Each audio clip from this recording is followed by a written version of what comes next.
안녕하세요.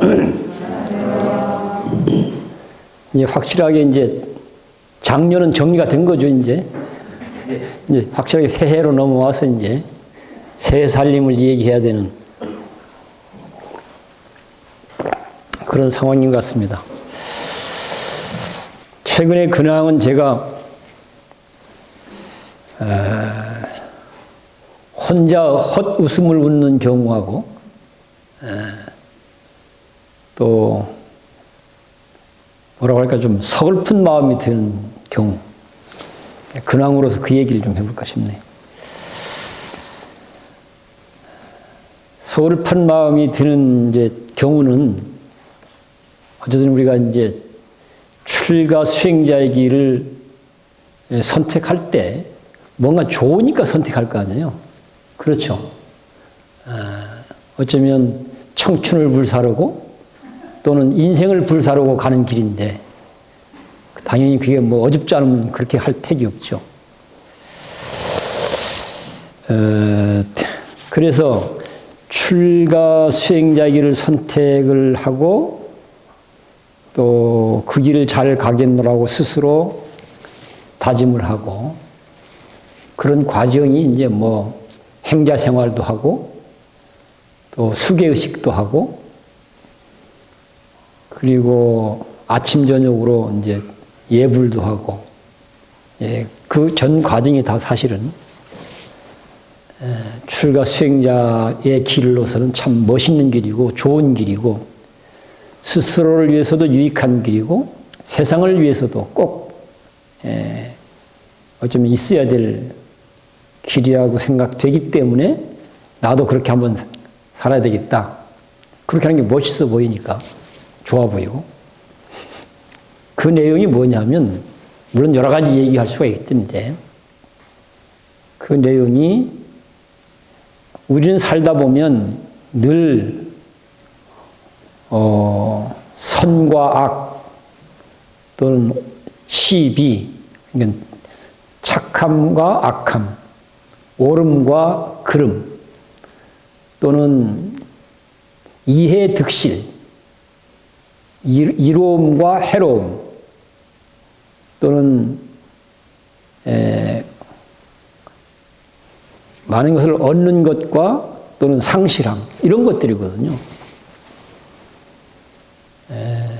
결국은 출가 수행의 길을 선택할 때는 이런 것에 좀 구애받지 말고 이런 것을 훌쩍 좀 뛰어넘어서 정말로 인간답게 불교적으로는 장부답게 당당하고 활달한 삶을 살 수 있는 길이 있다. 그 길이 출가 수행자의 길이다. 그래서 사실은 청춘을 불사르고 인생을 불사르고 선택하는 거거든요.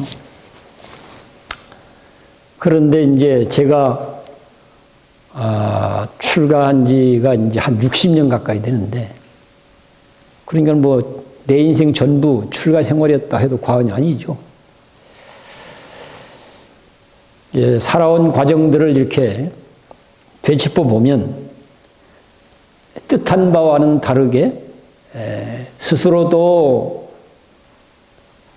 선악 시비 또는 뭐 이해 득실 스스로도 이 속에 갇혀서 터덕터덕 살아왔다는 생각이 들기도 하고 또 한 가지는 내가 몸담고 있는 크게는 이제 한국 불교 좁히면 조계종단 더 좁히면 금산사 17교고 불교 더 좁히면 실상사 이렇게 되거든요. 저와 연결되어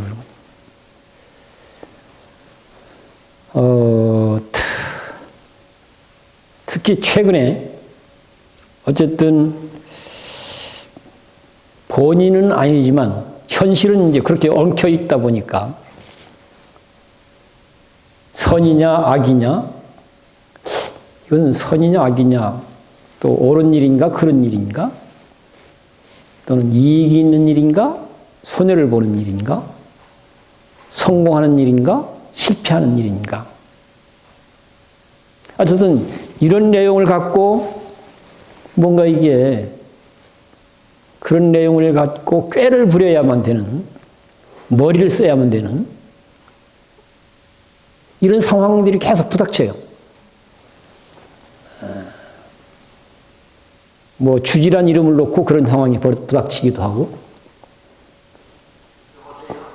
종회의원이란 이름으로 그렇게 부닥치기도 하고, 그러니까 뭔가 이게 활달하게 당당하게 조금은 헌출하게 이런 삶을 살 수 있다 해서 이제 이 길을 선택했는데 잘 안 되는 거죠. 내 스스로도 잘 안 되기도 하고, 나와 인연이 있는 조건들 속에서도 불가피하게 내가 거기에 휘말릴 수밖에 없는 이런 상황들도 있고, 이런 것들이 좀 서글퍼요. 쓸쓸하기도 하고 서글프기도 하고. 근황으로서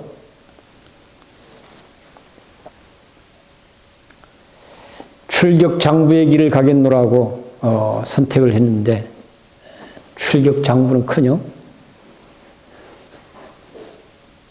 졸장부 중에서도 바닥을 헤매는 그런 것이 쓸쓸하기도 하고 서글프기도 하고 그렇습니다. 어쩌세요? 실망스럽죠?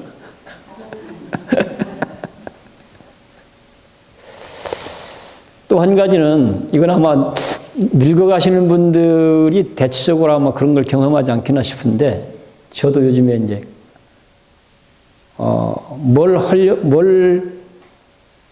저기를 갔다 와서 뭘 해야지 하고 이렇게 갔다 왔는데, 뭘 해야지 하는 걸 잊어먹은 거예요.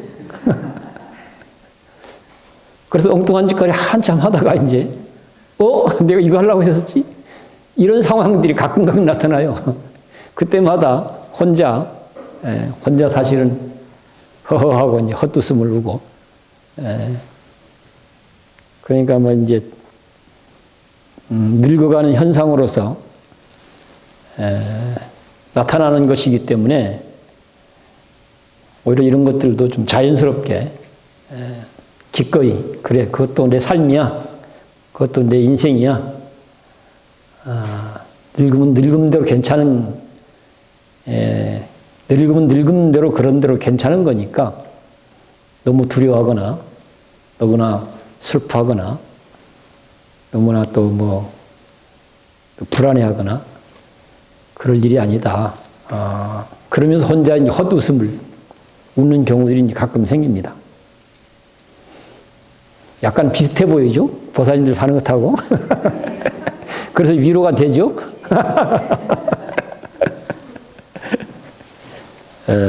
근황은 그렇습니다. 오늘은 금방 우리가 약사경 독송했잖아요. 법요집 11쪽, 법요집 11쪽을 한번 오늘은 그 얘기를 좀 할까 싶습니다.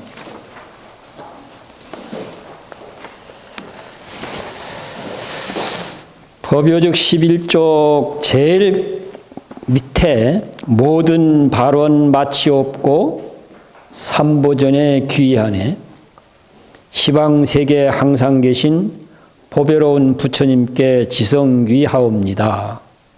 시방세계 항상 계신 보배로운 가르침에 지성귀하옵니다. 시방세계 항상 계신 보배로운 승가 앞에 지성귀하옵니다.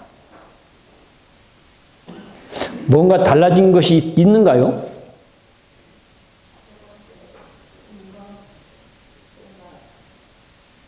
에? 그렇습니다. 마지막 줄 시방세계 항상 계신 보배로운 스님들께 귀하합니다 였는데 승가 앞에 귀하합니다 이렇게 바뀌었습니다. 승가 앞에 얘기하니까 아시겠죠?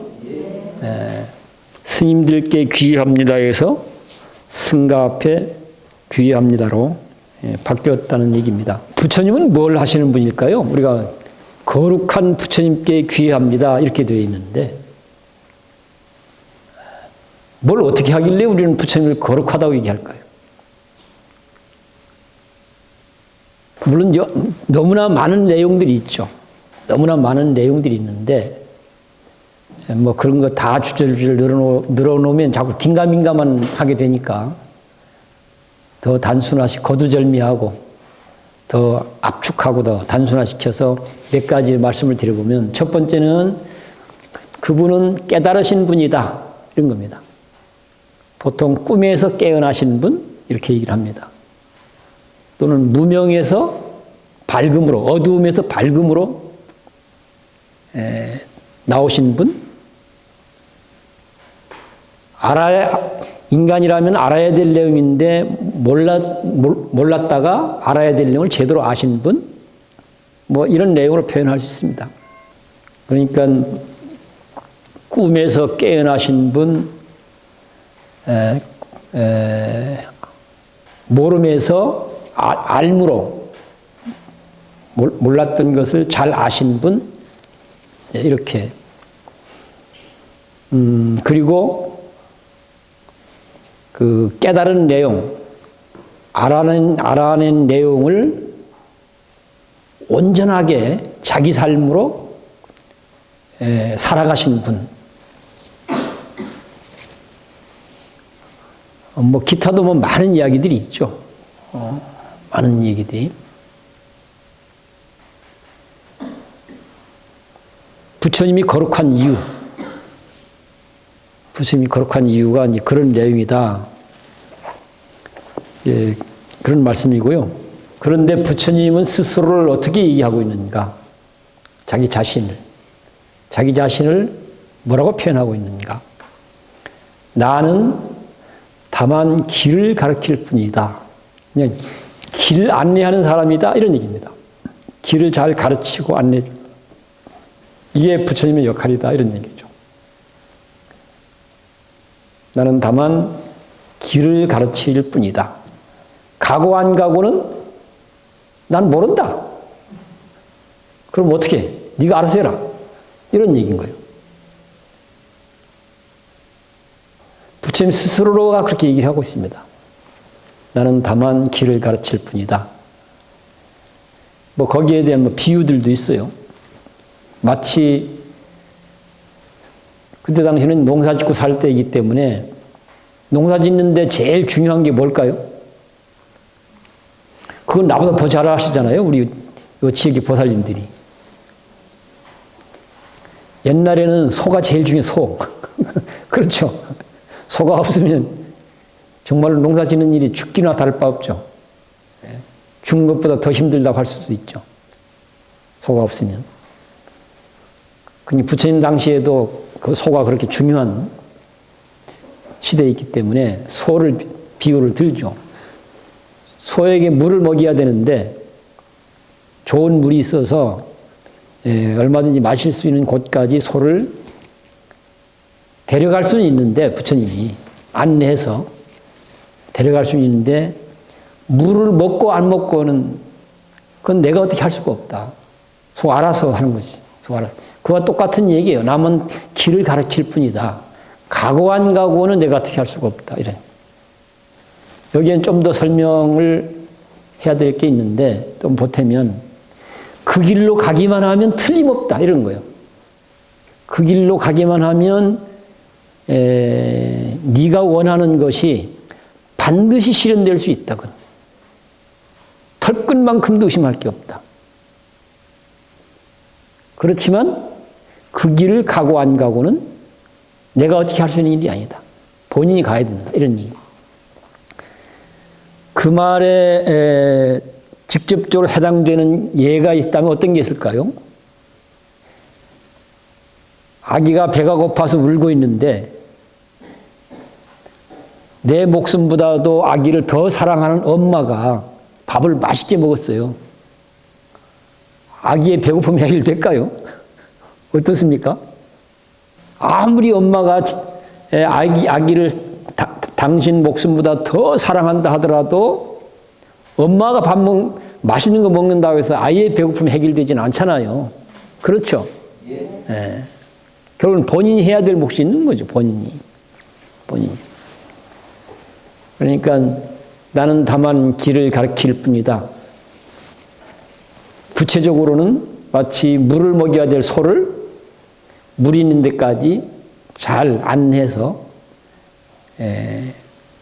도착하도록, 그 다음에 물을 먹고 안 먹는 것, 가고 안 가는 것은 그건 본인의 몫이지 내가 어떻게 할 수가 없다. 이런 걸 생각해 보면 그동안 내가 생각했던 부처님의 이미지, 내가 생각하고 있는 부처님하고 부처님이 자기 자신을 얘기하는 부처님하고 같아 보입니까? 달라 보입니까? 아마 100이면 100 다를 거라고 봐요. 제가 볼 적에. 그러니까 부처님은 우리한테 복을 주고 벌을 주고 그런 분인 게 아니라는 얘기죠. 근데 우리는 부처님이 우리한테 복을 주고 또는 벌을 준다고 생각을 해요. 부처님이 그런 분은 아니다. 이런 얘기죠. 누구도 사람들한테 벌을 주거나 복을 주거나 그럴 수 없어요. 세상에 그런 거 존재하지 않아요. 그것이 존재한다고 하는 것은 우리가 잘 모르고 잘못 생각하고 잘못 알아서 그냥 그런 얘기들이 만들어지고 있을 뿐이에요. 하느님이 벌을 준다, 하느님이 복을 준다, 이런 것들 등등 다. 잘 모르고 잘못 생각하고 그래서 자꾸 만들어진 이야기들. 우리는 여기에 이제 구속을 당하고 지배를 당하고 그러고 있죠. 그런 것들.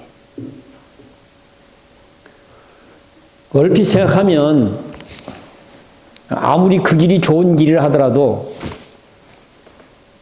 내가 직접 가는 것보다는 부처님이 알아서 좀 힘든 거는 막아주고 좋은 거는 몽땅 내려주고 그럼 훨씬 편하고 좋지 않겠어요? 그렇죠? 그러길 바라죠, 우리는. 또 그렇게 접근해서 그런 것이 이루어졌다고 생각되는 경우도 있어요. 열심히 하니까 그렇게 되더라. 이렇게.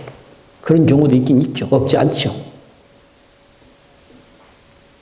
그런데 그런 것들까지도 잘 관찰을 하고 내용을 잘 파악해보면 그는 복과 벌을 누가 주거나 그렇게 해서 벌을 받고 그렇게 해서 복을 받고 그런 건 아니다. 내용을 잘 보면 그런 것들이. 그래서 부처님이 그렇게 해 주었으면 좋겠다는 생각을 할 수는 있는데 부처님이 그렇게 할 수 있기도 하고 하기만 하면 효과가 이루어진다 손 치더라도 실제 내용을 잘 살펴보면 길을 잘 가르쳐 주는 것만큼은 안 좋아요. 그건 주로 거기는 요행수들이 있는 거예요. 요행수들이. 근데 부처님이 가르쳐 준 길을 잘 알고 그 길을 가기만 하면 이건 100% 틀림없는 100%. 그러니까 얼른 그냥 대충 생각하면 부처님이 알아서 그렇게 해주면 좋을 것처럼 보이지만 절대 그렇지 않다. 실제는 부처님이 가르쳐 준 길을 제대로 알고 그 길을 제대로 가기만 하면 그건 틀림이 없다. 또 한 가지는 부처님이 거의 유언처럼 하신 말씀 중에서 보면 법에 의지하고 사람에 의지하지 마라 이렇게 되어 있습니다. 또는 뜻에 의지하고 말에 의지하지 마라. 그런데 사람을 해보면 늘 사람에 의지하게 돼요. 또 말에 의지하게 되고 뜻보다는. 실상사도 한 예를 놓고 봤을 때 실상사가 우리가 사부도대중 공동체라는 이름으로 공부도 하고 수행도 하고 활동도 해서 스스로에게도 유익하고 함께하는 대중들에게도 유익하고 또 실상사를 바라보고 있는 지역사회 주민들이라든가 또는 멀고 가까운 곳에서 실상사와 인연 맺은 분들 이런 분들에게도 유익하게 될 수 있도록 사실은 그렇게 하자고 해서 이제 이런저런 모색들을 하고 그러려면 화합을 이루어서 함께 하는 게 최상의 길이다. 그래서 화합하기 위한 많은 이제 얘기들을 하죠. 화합해서 함께 잘 해갈 수 있도록 하려고 하니까 계속 사실은 공부도 해야 되고 많은 대화도 해야 되고 또는 많은 회의도 해야 되고 그렇습니다. 그런 회의 체계를 막 만들기도 하고 등등등. 그런 것이 제가 보기에는 다른 분들은 잘 모를 수 있는데요. 저는 어떤 처음부터 지금까지 제가 늘 같이 해왔기 때문에 굉장히 많이 성장하고 발전했어요. 여전히 물론 더 완성도를 높여가야 되는 것은 지속적인 과제이지만 그래서 대중이 함께해서 그걸 해가고 있다는 얘기죠. 대중이.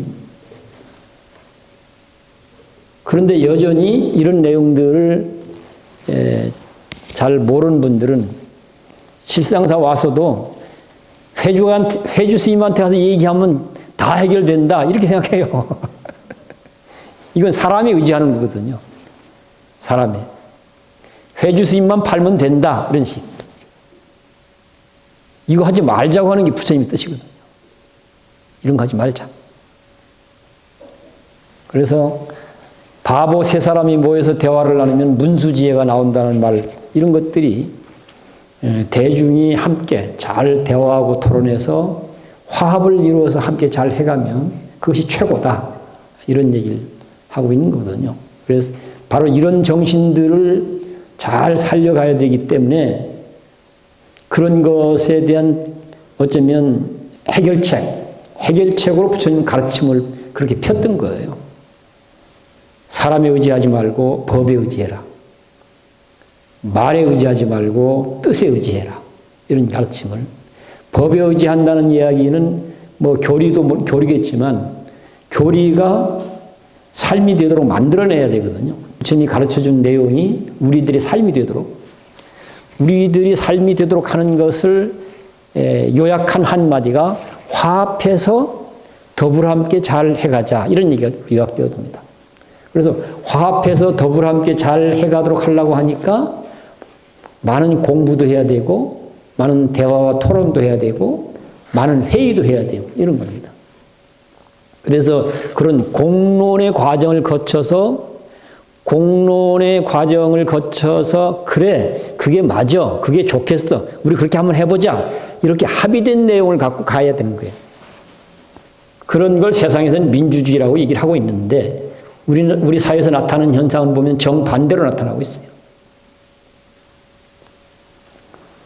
어떻게 보면 실상사가 이런 걸 완성도 있게 정말로 완성도 있게 이런 것들을 그런 제도도 만들고 또 문화도 이제 문화적으로도 형성이 되기도 하고 우리 개개인도 우리 모두가 함께 정말로 진정한 더불어 함께 해야 될 도반으로서 우리 개개인도 대중도 또 실력도 생기기도 하고 아마 이러면 세상에서 야 실상사야말로 진짜 민주주의가 완성도 있게 운영되고 있다. 거기 가서 좀 배우자. 아마 그러지 않을까 싶어요. 적어도 우리가 뭘 한다면 그 정도는 해가야 되지 않겠나 싶습니다. 그래서 어쨌든 우리가 이제 사람에 의지하지 말고 법에 의지하라. 또 말에 의지하지 말고 뜻에 의지하라. 이제는 뜻에 의지하지 마라. 아니 말에 의지하지 말고 뜻에 의지하라. 그 얘기를 이제 지금까지는 사람에 의지하지 말고 법에 의지하라. 그 얘기를 한 셈이고요. 지금까지는. 다음은 말에 의지하지 말고 뜻에 의지하라. 이런 내용으로 얘기를 좀 더 할까 싶네요. 그러면 이제 마지막 구절 다시 한번 보죠. 스님들께 귀합니다. 이렇게 우리가 했을 때 하고 승가 앞에 귀합니다 했을 때 하고 우리 대중들이 생각하기에는 어떻습니까? 같은 내용으로 들립니까? 다른 내용으로 들립니까? 다른 내용으로 들립니다. 다른 내용으로 들려요? 네. 그래요? 네. 뭔 차이가 있을 것 같아요? 스님들이라고 기하는 사람이 얘기하는 그렇죠. 그렇죠. 스님들 하면 사람에 의지하라는 얘기가 되죠. 그러니까 부처님이 우리한테 가르쳐준 내용하고는 정반대가 돼버려요. 어쨌든 이게 종단에서는 한문으로 된 것을 어쨌든 한구로 하자고 해서 이제 사실은 오래전부터 한구로 하는 작업들을 해왔는데 그런 과정에서 이제 이 삼귀도 옛날에는 귀불, 양족존, 귀법, 이옥존, 귀승, 중중존 이렇게 한문으로 되어 있었어요. 귀불, 양족존, 귀법, 이옥존, 귀승, 중중존 이렇게 되어 있던 것을 이제 한구로 하면서 부처님께 귀합니다. 가르침에 귀합니다. 스님들께 귀합니다. 이렇게 번역이 됐습니다. 한문에는 부처님이 어떤 분인지가 표현되어 있어요. 또 가르침이 뭔 내용인지도 표현이 되어 있어요. 또 귀승 중종전 이 승가 또는 뭐 스님들이라고 번역되고 있는데 승가가 어떤 곳인지도 그 한문에는 담겨 있습니다. 그런데 그것을 한글로 바꿔보니까 그 한문에 담겨 있는 내용은 없어져 버려요. 그냥 두리뭉실하게 그냥 정리된 거죠. 어떻게? 거룩하다는 말 한마디로. 거룩한 부처님께 귀합니다. 거룩한 가르침에 귀합니다. 거룩한 스님들께 귀합니다. 이게 뭐가 거룩한데? 그러면 이제 한문 내용을 조금 한번 짚어보죠. 귀불 양족존. 부처님께 귀합니다. 왜? 당신은 두 가지가 부족한 분이기 때문에. 한문은 이런 내용인 겁니다. 부처님께 귀합니다. 왜 하냐? 두 가지를 부족하고 있기 때문입니다. 이걸 한글로는 거룩합니다라는 말로 이제 두 가지는 뭘까? 지혜와 자비입니다. 또는 지혜와 복덕입니다. 지혜와 자비가 원만 부족한 분, 지혜와 복덕이 원만 부족한 분, 뭐 이런 얘기죠. 명행족이라는 말로도 표현해요. 알아야 될 걸 잘 아시고 잘 알아야 될 내용을 온전하게 삶으로 잘 사신 분, 그렇기 때문에 그분은 거룩한 분이다 이렇게 된 거죠. 명행족이라는 말은 더 쉽게 얘기하면 암과 실천이 일치하시는 분 이런 얘기입니다. 아는 내용과 실천하는 것이 일치하시는 분. 그래서 부처님 거룩한 분이다 이런 얘기입니다. 두 번째, 귀법 이옥존 이렇게 되어 있는데 이 말을 번역하면 법의 가르침에 귀합니다. 왜? 가르침에 우리가 가르침에 제대로 귀의를 하면 그 말은 무슨 얘기냐면 가르침대로 삶을 살면 이런 얘기가 되는 거예요. 가르침의 내용에 잘 귀의하면 또는 가르침 내용대로 삶을 잘 살면 이런 얘기죠. 어떻게 되는가? 이옥존. 이옥이라고 하는 것은 아까 진리 자체에는 선악, 시비 또는 뭔가 이익, 손해 또는 성공, 실패 다 이것이 인간의 분별심으로 만들어내는 욕심들인 거잖아요. 이런 것들이. 진리 자체는 그런 것이 없다 이런 얘기입니다. 다 떠나 있다. 진리 자체는. 우리가 콩야파시아하고 뭐 네가 올래 내가 올래 이런 거 다 인간이 조작해낸 것이지 그것이 어마어마하게 그냥 세상을 좌지우지하는 것처럼 보이지만 그거 다 사람들이 무지와 착각의 사고방식으로 조작해낸 내용일 뿐이다. 진리 자체는 그런 거 없다. 즉 이런 얘기입니다. 진리 자체는 어떤 차별도 없고 실패와 성공도 사실 없고 따지고 보면 이익과 손해도 없고 우리 21세기 약사경 내용으로 보면 주로 미혹 문명을 뭐라고 표현하고 있습니까? 약사경에. 삶은 좋은 것이고 죽음은 나쁜 것이다. 이렇게 생각하는 것이 미혹 문명이라고 되어 있어요. 그럼 어떻게 해야 된다? 죽음도 빛나고 삶도 빛나게 해야 된다. 진리는 이런 것이라는 얘기. 진리는 평등하다는 얘기입니다. 삶도 괜찮고 죽음도 괜찮다.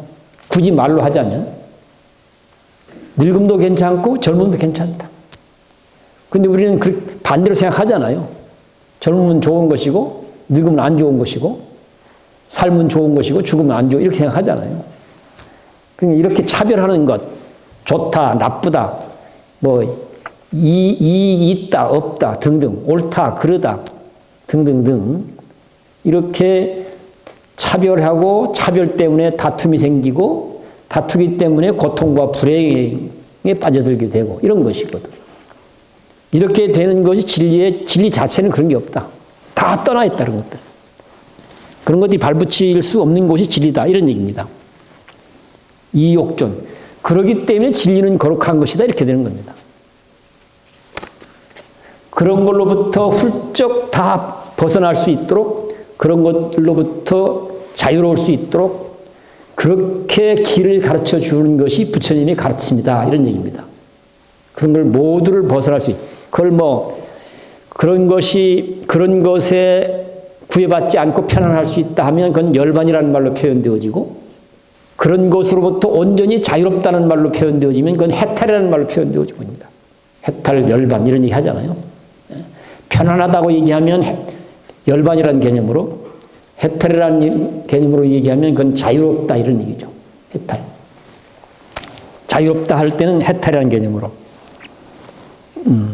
그래서 부처님 가르침이 거룩한 이유는 그렇게 선악, 시비, 이익, 손실, 성공, 실패, 또는 좋아, 나빠, 마음에 들어, 안 들어 이런 것들이 다 결과적으로는 우리 삶을 고통스럽게 하는 것들이잖아요. 그걸 다른 말로 하면 탐진치 이렇게 얘기하는 거죠. 이런 것들이 본래 없는 걸 가르쳐주고 있는 본래 없다는 사실을 알려주는 게 부처님의 가르침인 거예요. 하나는 본래 없다는 걸 너희들이 조작해서 너희들이 자승자박하고 있는 것이지 너희들을 너희들이 속박에 너희들이 너희들을 구속할 수 있는 무엇이 본래 있는 건 아니야. 스스로 만들고 있는 것이지. 이 얘기를 하고 있는 거죠. 본래 있는 게 아니야. 이욕존이라는 말은. 달리 얘기하면 진리 자체는 탐진치라고 하는 게 본래 없는 건데 네 스스로 만들어서 그것 때문에 지금 아우성치고 있는 거야. 지금 그 얘기를 하고 있는 겁니다. 또 다른 하나는 부처님 가르침대로 하면 그것으로부터 벗어날 수 있어. 부처님 가르침대로 하면 그것으로부터 자유로울 수 있어. 부처님 가르침대로 살면 네가 원하는 진짜 괜찮은 삶이 가능해져. 지금 이 얘기를 하고 있는 겁니다. 그 이욕이라는 말. 그렇기 때문에 부처님이 가르침은 거룩한 것이다. 이렇게. 그 다음에 귀입을 양족할 때는 두 양자에다가 만족할 족자 두 가지가 만족하다. 두 가지가 원만하게 잘 갖추어져 있다. 그래서 부처님은 거룩한 분이다. 가르침은 진리에는 본래 선악, 시비 등등등 인간을 분열하게 만들고 갈등하게 만들고 다투게 만들고 고통스럽게 만드는 그런 문제가 없다. 하나는. 그리고 부처님 가르침대로 하면 그걸 다 해결할 수 있다. 그걸 이욕존이라 떠날 이 또 욕심욕 모든 분별, 망상, 분별, 욕심 이런 것을 다 떠나 있다. 다 떠나게 된다. 이런 얘기. 그래서 가르침은 거룩하다. 양족존, 이욕존. 그 다음에 귀승중중존. 이때 중중은 무리 중자, 가운데 중자 그런가? 무리 가운데 존귀한 분 이런 의미인 거예요. 대중 가운데 존귀한 분. 승가라고 하는 것은 대중 가운데 존귀한 분이다. 존귀하기 때문에 승가는 거룩하다. 대중 가운데 그렇지. 대중 가운데 존귀하기 때문에 거룩하다. 근데 왜 존귀한 것일까 하는 거죠. 그럼 거기도 당연히 물음이 있어야 되죠. 여러 가지 얘기할 수가 있는데요. 아까 30명 대중이라고 쳐보자. 30명 대중 스님들이 있다고 치면 30명 대중들이 다 여러분들에게 감동을 주고 또는 감화를 받게 할 수 있는 스님들일까요? 아닐까요? 예? 그건 즉각 답이 나오네. 마음에 안 드는 스님들도 있어요? 바로 이런 문제에 바로 부닥쳐버리는 거예요, 이게 지금.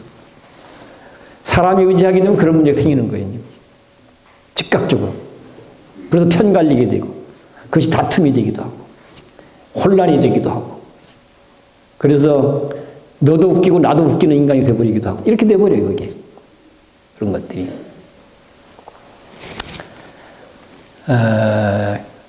그래서 그 승가, 대중들 가운데 가장 존귀하다라고 할 수 있는 내용이 뭘까 하는 겁니다.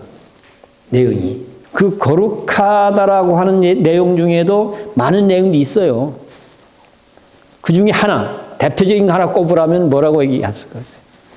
무엇 때문에 거룩하다고 할 수 있을 것 같습니까?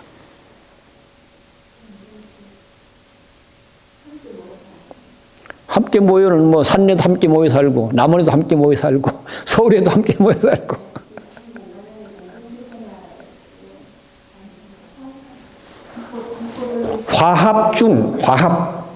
화합해서 더불어 함께 사는 대중이기 때문에 특별하다 이런 얘기하는 겁니다. 그러니까 화합하지 아니하면 그건 공동체라고 할 수 없다 이런 식의 얘기가 되는 거예요. 부처님이 가르침 중에서 오역죄라는 게 있어요. 오역죄.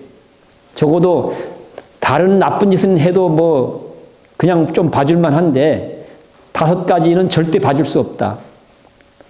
5가지 대역죄 이런 얘기입니다. 5가지 대역죄. 사람으로서는 절대 해서는 안 되는 그걸 오역죄라고 얘기해요. 화합하는 것을 파괴하면 화합하는 대중을 그 화합을 깨트려서 불화하게 만들면 그것은 오역죄의 하나다 이렇게 얘기하고 있어요. 화합을 깨트리는 걸 오역죄의 하나로 얘기하고 있어요. 그리고 오역죄의 하나로 취급할 정도니까 화합이 얼마나 중요한 것인가를 우리가 충분히 짐작할 수 있죠. 근데 우리는 그걸 잘 몰라요. 잘 모르니까 화합하기 위해서 진력하질 않아요. 어쩌면 일단 실상사 뭐 대중이라고 치고 한 30명이라고 칩시다. 실상사 한 30여 명 대중이 무슨 수를 써도 우리가 화합해서 더불어 함께 잘 살도록 하자 하면 화합하기 위해서 진력을 하면 화합하기 위해서 전심전력을 다한다. 그러면 그 자체가 바로 수행인 거예요. 그 자체가 바로 탐진치로부터 벗어나는 길이에요. 그 자체가 바로 탐진치가 발붙이지 못하도록 하는 길이에요. 무슨 수행이 무슨 특별하게 뭐 따로 있어야 되거나 그런 거 아니라는 얘기죠. 그래서 화합하려면 어떻게 해야 돼요? 그 화합한다는 말 속에는 화합의 조건으로서 너무나 많은 내용이 거기도 들어있어요. 그러나 그 중에 한두 가지만 얘기해 보면 일단 상대를 인정하고 존중하고 배려하는 게 기본적으로. 그 왜? 진리가 그래야 마땅하다고 부처님은 가르쳐 주고 있어요.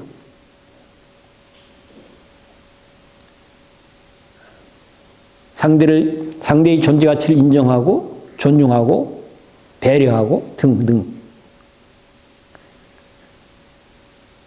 그런 기조 위에서 상대 이야기를 잘 듣고 내 얘기도 잘 하고, 그래서 소통을 잘 해야 되잖아요. 그렇죠? 소통을 잘해서 공감을 이루고 합의를 이루고 합의해서 그래서 해보자. 그렇게 되면 그것이 그렇게 되는 것을 우리는 뭐라고 표현할까요? 그것이 화합이라는 말로 표현되어지는 거죠. 그렇죠? 자, 너와 나가 이쪽과 저쪽이 아내와 남편이 부모와 자식이 이웃과 이웃이 화합을 이루어서 더불어 함께 산다면 그 집안 살림살이는 그 집안 살림살이를 아름답다고 해도 되겠습니까? 아름답다 하면 안 되겠습니까? 당연히 아름답죠. 너와 나의 관계도 그건 마찬가지죠. 이쪽과 저쪽의 관계도 마찬가지죠. 아마 산내면도 실제적으로 정말 내용적으로 산내면 한 2,000명 정도 면민이 거룩하다는 말로 평가되듯이 화합해서 더불어 함께 잘 살아가고 있다면 아마 세계가 주목할 거예요. 산내를. 그리고 많은 사람들이 나는 화합하는 산내가 살고 싶어. 그런 사람들이 아마 줄을 설 거예요. 내가 볼 때. 우리가 산내까지는 어떻게 할 수 없다 하더라도 좁혀서 저도 실상사만이라도 자신 있게 와서 봐. 우리는 이렇게 화합해 살고 있어. 그렇게 되도록 해야 되겠죠. 그렇게 되도록 하면 첫 번째 누구한테 좋을까요? 자신에게 좋습니다. 첫 번째. 그리고 실상사 함께하고 있는 대중 모두에게 좋습니다. 당연히 우리가 그렇게 해낸다면 실상사를 바라보는 많은 사람들에게도 크게 도움이 되겠죠. 이런 것들이. 그래서 한문에 들어있는 내용이 한글을 짧게 하다 보니까, 한글로 짧게 표현하다 보니까 거룩하다는 말로 그냥 다 묶여서 이제 표현되는 걸 끝났어요. 그러니까 우리가 삼기를 공부를 제대로 안 하고 건성을 하게 되면 내용을 빠뜨리거나 내용을 놓치거나 그렇게 될 위험성이 더 높다고 하는 것도 같이 생각해 봤으면 좋겠다. 그래서 그 다음에 이제 공동체, 스님들에서 공동체라는 얘기로 이제 아따 오늘 얘기가 생각보다 길어지네.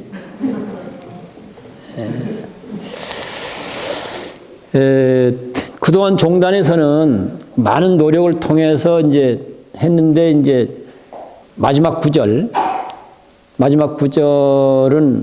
앞에 두 구절 거룩한 부처님께 거룩한 가르침에 이거는 크게 왜곡되거나 크게 잘못되거나 뭐 그렇게 치명적이진 않은 거예요.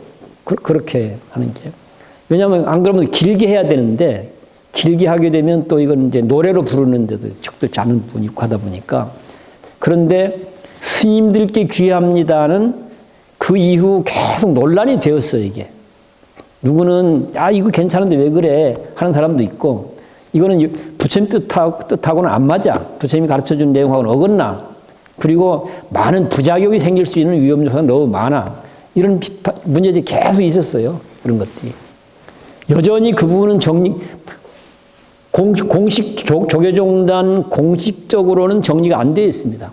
논란 속에 지금 있는 거예요. 논란 속에. 이 종단은 거대하다 보니까 제도가 만들어지면 고치기가 쉽지가 않아요.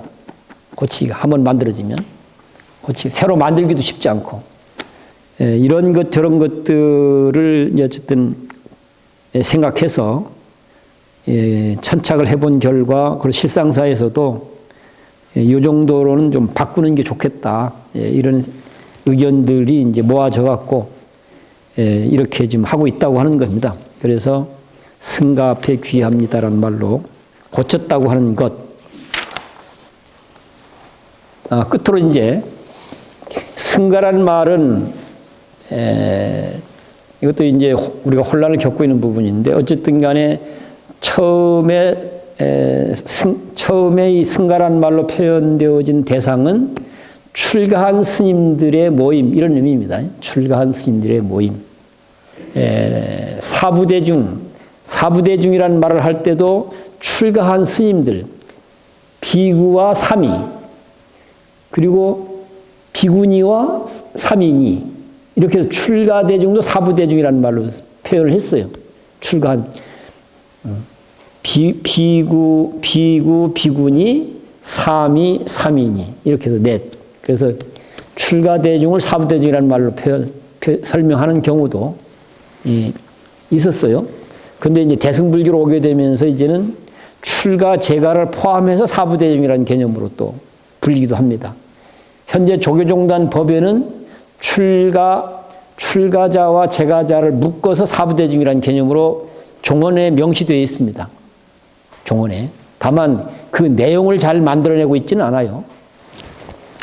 실상사는 이런 것 저런 것들을 궁리하면서 지금은 뭐 가시권에 와 있는데 출가자가 급감하기도 하고 여러 가지로 사회는 커졌는데 불교 역량은 너무 부족하고 그러다 보니까 이 거대한 사회 속에서 불교가 세상을 위해서 유익한 종교로든 역할을 하려면 이 스님들만 갖고는 이게 거의 불가능한 게 현실이다. 이렇게 해서 이제 출제가가 함께 대승불교 쪽에서는 그렇게 나왔어요. 이게 출제가를 같이 묶어서 출가자로서는 뭐 비구, 비구니, 재가자로서는 남성 재가자, 여성 재가자, 이걸 포함해서 사부대중이라는 이름으로 실상사에서는 지금 하고 있다고 하는 것. 그런데 이 승가라는 말을 또 다른 말로 고치면, 풀면 보통 그냥 공동체라는 말로 풀 수도 있습니다. 공동체. 승가라는 말을.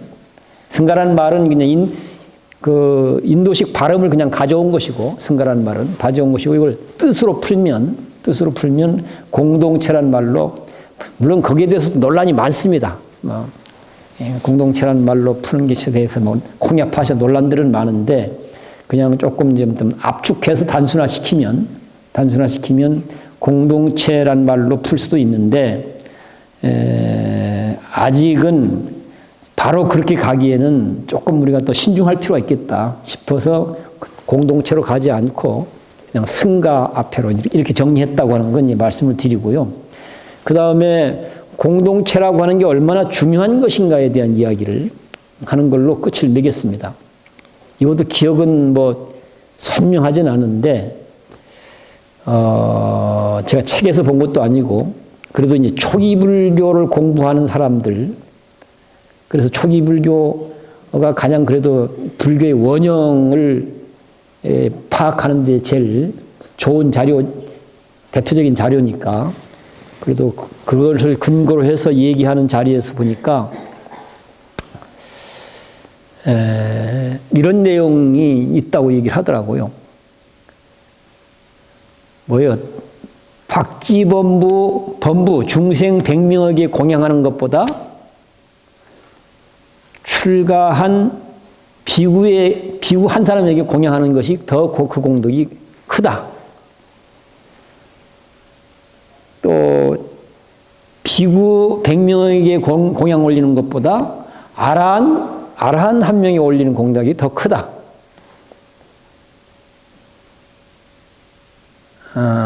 아라한 100명에게 올리는 공양보다 부처님 한 분에게 공양하는 것이 공덕이 더 크다.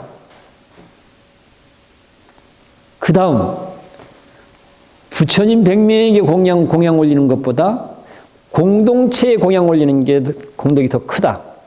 이런 내용이 있다고 그래요. 그만큼 불교 세계관과 정신, 불교 역사와 전통 속에서는 이 공동체라고 하는 게 중요하게 사실은 다뤄졌다는 얘기입니다. 부처님 쉽게 해서 사람, 개인을 지칭하는 사람, 부처님보다 더 귀중한 것이 공동체. 그 말은 무슨 얘기겠어요?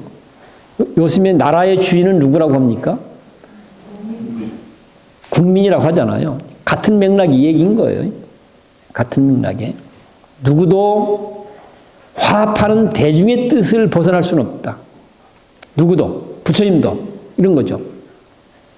화합하는 대중의 뜻을 무시하거나 함부로 해도 괜찮을 수 있는 존재는 없는 것이다.